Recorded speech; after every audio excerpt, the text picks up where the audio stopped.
What is good, ladies and gents? Welcome to the MKO Pugilism Boxing channel where we talk all things box. Remember to like, subscribe, all that good stuff.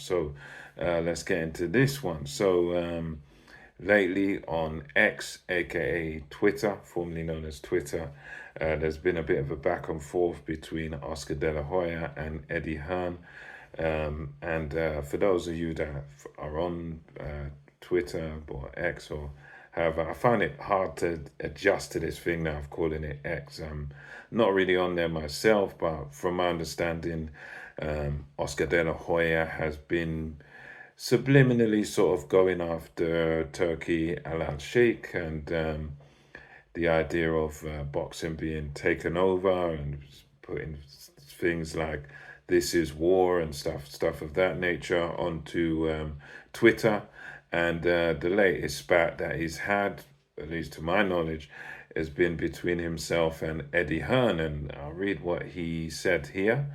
This was a tweet that's been doing the rounds in a lot of with a lot of YouTubers and boxing people on Twitter and X, etc. So this is what Oscar De La Hoya says on Twitter. He says, Eddie, for the sake of British boxing, just stay in the UK and promote. Leave the real promoters to the US market where boxing matters. You had your opportunity wasting away hundreds of millions of dollars building nothing in the US. So Oscar De La Hoya felt compelled for some reason to make that statement about Eddie Hearn to say, look, you stay in your country, do not come to America.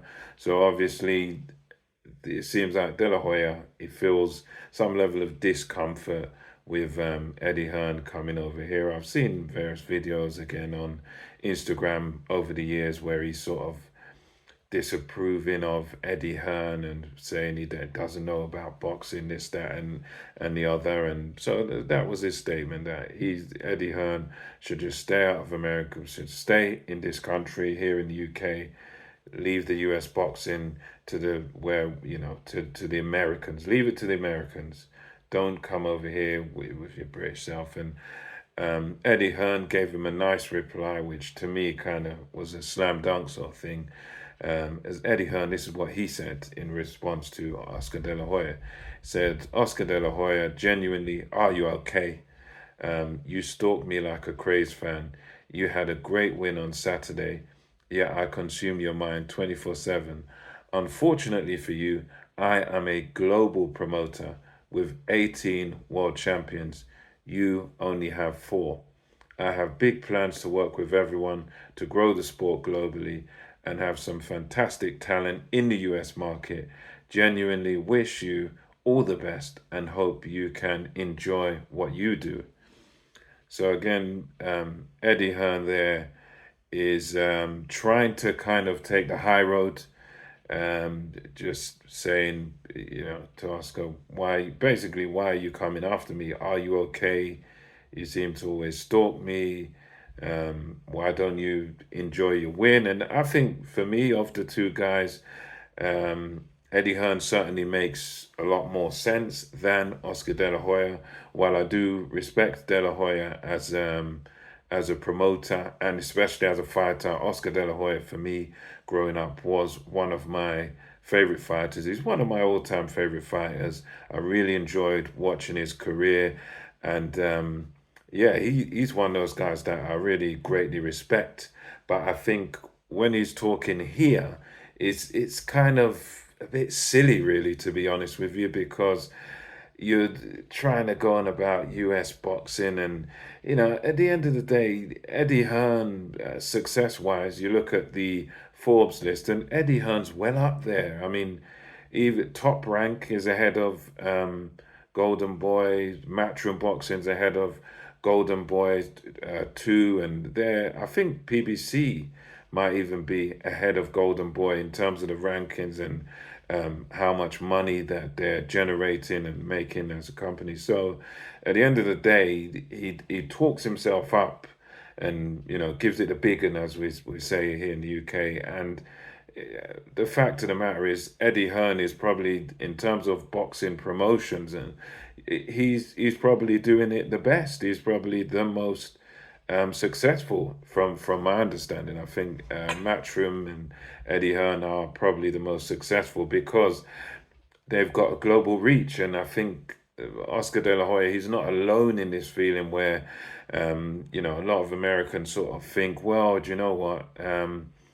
They kind of get stuck in the old glory days of perhaps the 80s and 90s where even in my lifetime as well, I'm not that old, but I can remember that sort of growing up as a kid, there was this feeling and there was this thing where if you're a boxer worth your salt, if you're a boxer that is any good, you have to go to America and you have to fight in America. I remember that being a big thing for me as a kid growing up.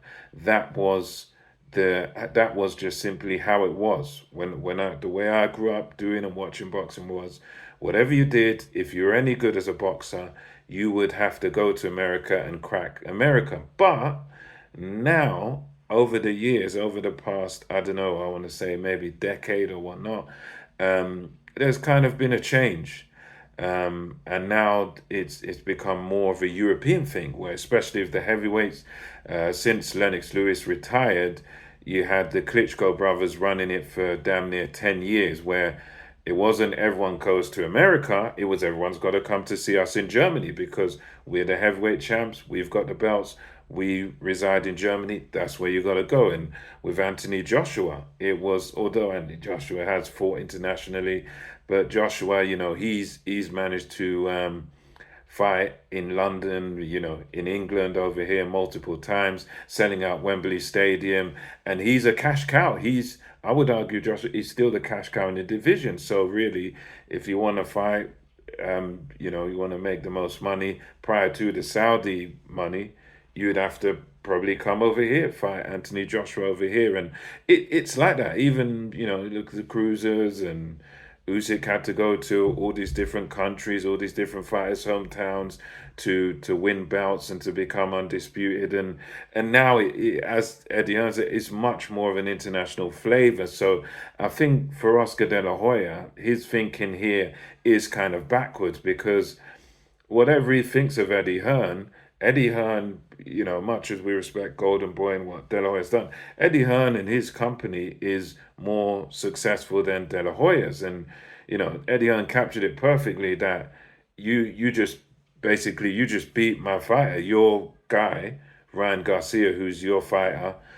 He just beat my fighter, so why don't you go and enjoy that victory? Why are you still thinking about me and worrying about where I am and what I'm promoting? And I think Eddie kind of put him in his place here, really, because at the end of the day, if you're so great and you're the real promoter, you're the real boxing man, and other people just need to stay out of your country, if you're that good and that successful and you are who you say you are, then you wouldn't be making comments like this. You wouldn't be talking about a guy like Eddie Hearn or whatever because it wouldn't bother you.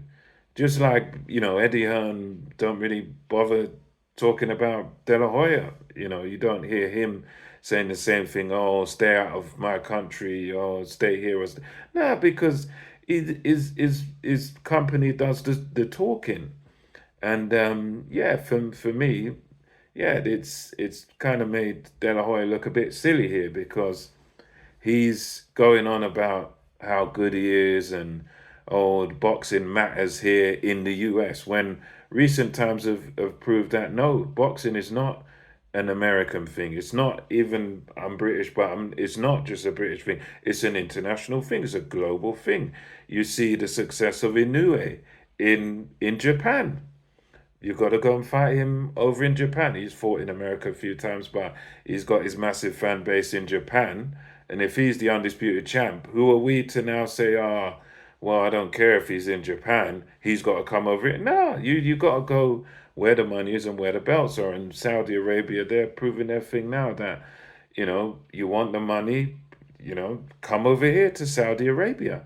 So, unlike what De La Hoya says, it's not an American thing. It's not boxing is a global thing, and yeah, he really kind of got put in his place there because Hearn he's recently signed one of the big talents from America. Jerron Boots Ennis. He's going to be working with Terence Crawford as well to do that fight card in August. And I guess the only thing I can say is that this is probably jealousy, I would say, on Oscar De La Hoya's part, because when you think about it, you got Frank Warren well involved in Saudi Arabia.